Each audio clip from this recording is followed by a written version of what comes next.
What a beautiful day in Southern California.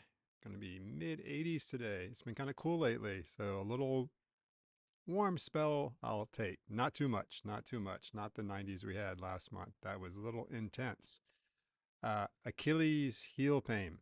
If you ever had it, you know it is freaking painful. It can be super debilitating. I had an issue this past weekend. This is just to share that even I have pain, even because I don't always do the best things. The kicker is this. I was trying to figure out how it happened. Right, I haven't had any knee joint pains, anything for really for years. That used to be a chronic problem for me, debilitating. But once I cleaned things up, changed my diet, my environment, my even my mental practices, things have been good. But Achilles heel pain this past weekend, I run a lot too, so it's something I definitely concerned about. But Saturday night, I was noticed my left heel was slightly painful, like tight in the Achilles heel section. I'm like, well, that's odd. So I just kind of got the foam roller, did some rolling out, trying to stretch those ligaments down there. Figured out must just tweak something a little bit. I will sleep on it and it will be better. But unfortunately, it didn't get better. I actually kind of woke up a couple times a night with it a lot worse, which was odd. And thinking back on what I did, I mean, I was on my feet, probably consistently for a good 12 hours that Saturday. Yeah, so Saturday. So, nothing unusual for me. I'm constantly on my feet when I'm helping others out. But looking back, I think what may have triggered it, being on my feet all day, and I'm not the person that does a lot of stretching before exercises. Even when I run marathons, I don't stretch, but I'll do a whole podcast on stretching and is it necessary for everybody? But apparently, it would have been necessary in this instance for me, I suppose. Who knows? But I have a hex bar with some weights on it, and occasionally I'll just grab it and I'll do some squats and toe lifts and things that nature's holding this. And I believe what I did, because I grabbed it, I was like, oh, I haven't done any exercise, like physical exercise, strength building, resistance today. So I just did like 20 squats and some toe lifts, etc. And I guessing that's what strained my left Achilles because I didn't stretch. The muscles were probably super tight from being standing all day. And so, I mean, the next morning I had stuff to do the next day. One, helping out at the farmer's market, and then helping out some other business things I'm doing, which involve being on my feet all day, which sucks if your Achilles tendon is excruciating pain. My concern was that I maybe torn something. It was that painful. What did I do? Here we are on Wednesday. I went for a 3 mile run this morning. So that was Sunday, Monday, Tuesday. So 3 days later, when I went from feeling like, shoot, I may have torn something to like, it's a little stiff. Let me go do a slow run and see how it goes. And it feels fine.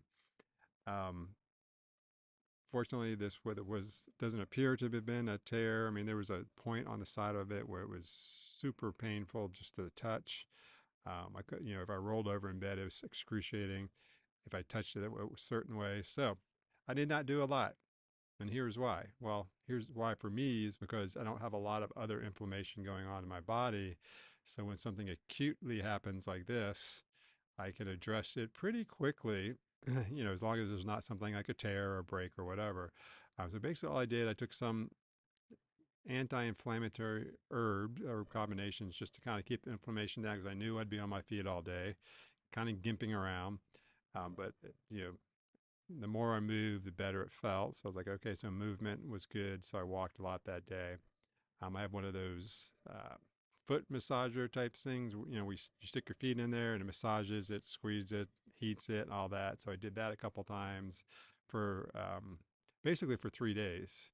And I taped it with some kinesthetic tape for the Achilles taping, just to help relieve some pressure. I did spend Sunday, Monday, and Tuesday pretty much walking around all day, doing some work. Not a lot of sitting. Some sitting for client calls and computer work that has to be done. I kept moving. That was the trick. I kept moving it, trying to did some the gua sha, those little jade rubbing things. We kind of rubbing on there. Put a little magnesium on there, but that was pretty much it. No painkillers, no muscle relaxers, anything like that. And then I was able to run 3 miles today. And this was a few hours ago, so it feels good. So that is all to say that our body has a way of communicating to us that something underlying is going on and we need to address it. In this case, it was a simple thing. Um, Perhaps, and just my body telling me, hey, you need to chill out a little bit. It's going to give me some pain so I don't overdo it, and then it heals for me just a few days. And my history is chronic back pain, knee surgeries, etc., which did not heal fast because I wasn't in a healthy place. So what I've found, and this is not just for an Achilles heel, this is for anything, really, is that once you support your body by giving it the proper nutrients, getting the toxins out is super important. We got to get the junk out first. It's gumming up the our cellular, metabolic systems because if our cells are inflamed, that's the underlying cause of pretty much all disease. So we have to get out, there's toxins in our environment, there's biotoxins from living things, there's molds, there's plastics, there's metals, there's all this stuff, especially as you age, you've been exposed to more and more, and it builds up in our cells. Our cells slow down. It's kind of like having too many tabs open on your computer or on your phone. If you have a phone, you have all these apps open, stuff starts slowing down. And what's the cure for that? You start getting rid of a lot of that stuff. So in this case, we'll get rid of a lot of the toxins, and then you start clearing that out. Things start speeding up, so the healing can happen. Our systems aren't clogged up with all this background software or whatever going on back there. So first thing you need to do is get that out. Then we need to get energy in. The microbiome is obviously, this is part of our digestive system. Everything we consume goes through our gut. We can either be healing or hurtful. So we need to put things in that are healing and energizing. If our gut's damaged, we can't absorb nutrients, vitamins, minerals. Obviously, it makes it makes sense, right? If you eat the best diet in the world, but if your body doesn't, assimilate and use those nutrients, it does no good. It's just passing through us. So we have to heal all of that. So obviously, healing the gut, which I've done over the years. I occasionally revisit that. Short detoxes, etc. This also affects things like if you're diabetic. That's a metabolic disease where the blood sugars are out of balance, and that gets the cell level is out of balance. And so by getting the junk out, your cells, especially like your beta cells and your pancreas, are better able to handle the levels of sugar. Obviously, we also want to limit to the amount of sugar in this case, but if you have healthy cells, they can handle more. So getting them healthy to handle that. So if you're trying to cure your type 2 diabetes, focus on the overall thing, get the toxins out, get the junk out. Weight loss and gain, maybe some people obviously are actually trying to gain weight, but they can't absorb the nutrients to put that into muscle, or people who are having trouble losing weight because your metabolism is messed up at the cellular level and your body's gunked up, so you can't do that balance. Nature is about balancing, and if we're skewed to one side where we can't, there's so much junk in there that we can't, energetically and healthily balance things out. We'll gain weight in some cases, which is just your body's protective mechanisms. All these things, diabetes, cancers, weight gain, brain fog, all these things are just your body saying, hey, dude, something's messed up. Let's fix it. Let's get to the underlying cause, right? And this is what I see all the time. It's you can't just take one pill to fix this because you have something else over here. It's all underlying. So all these things, brain fog, that it's not just forgetting your keys. It's like forgetting to come up with words. Cancers are just your body fighting something in your body, right? They don't just, we all have cancers and typical, cells, but our body takes care of that. And it's that point where the body is it's overburdened with the different chemicals and toxins that it's just it can't keep up. And it just goes crazy on this. And but once we can reactivate our body's superpowers, because we are super powerful, we can heal our cells. We have to clean the gunk out, give the cells all that love and stuff they deserve, and then we can increase the energy. And then the body can focus on health and not just maintaining, like a status quo. If the body is just trying to, it's going to shut down systems that are less necessary for survival. It's always about surviving, right? So when things start shutting down, like your brain function, maybe your heart rhythm starts getting out of balance because you're just not getting enough nutrients just to keep your body going forward.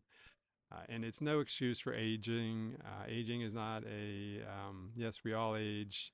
Yes, part of the what comes up with aging typically, which is common but not normal, is lack of energy, brittle bones, muscle loss, skin texture and hair texture breaks down because we're not absorbing the collagen and the nutrients from the foods we're eating.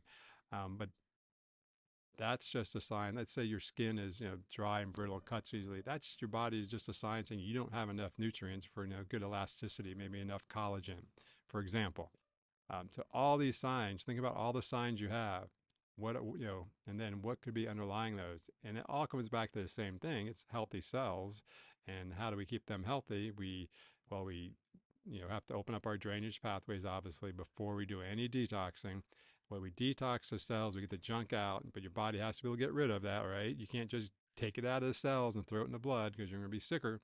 So we take it out into a system that's ready to get rid of it, and then we got to put the good stuff back in, and then your body does what it does best. I mean, we grew from two cells meeting, right? And here we are, trillions of cells plus the trillions of cells from the bacteria that live in us. That we have a good balance of external cells that aren't even part of our body, but we live symbiotically with them. And so balancing those out, and like the gut bugs, the gut microbiome we talk about, it's not about having good bugs and bad bugs. It's about having the balance of all of them, right? It's all about balance. So you can't have too much of one and not enough of the other, or that's when things get out of whack. And what throws that off is obviously diet, nutrition, um, exposures to toxins, environment, even your mental thought. If you're always stressed, your hormones are out of whack. So that was my quick riff on my Achilles pain from this weekend and how I wanted to kind of got me thinking about how it relates to other things.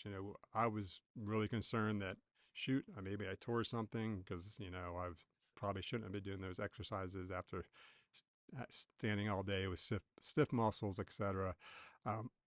But ran 3 miles today. It's feeling pretty darn good. A little tender, but I wanted to keep moving it. I'll keep massaging, etc., and keep eating good nutrients, as well as I like collagen, MCT oil, and lots of healthy saturated fats and meat proteins, as everybody probably knows, and keeping the sugars low. So no binges on ice cream this weekend. Trying to keep my inflammation down because we know that excessive carbohydrates and processed sugars will increase your inflammation, and we don't want that when we're healing.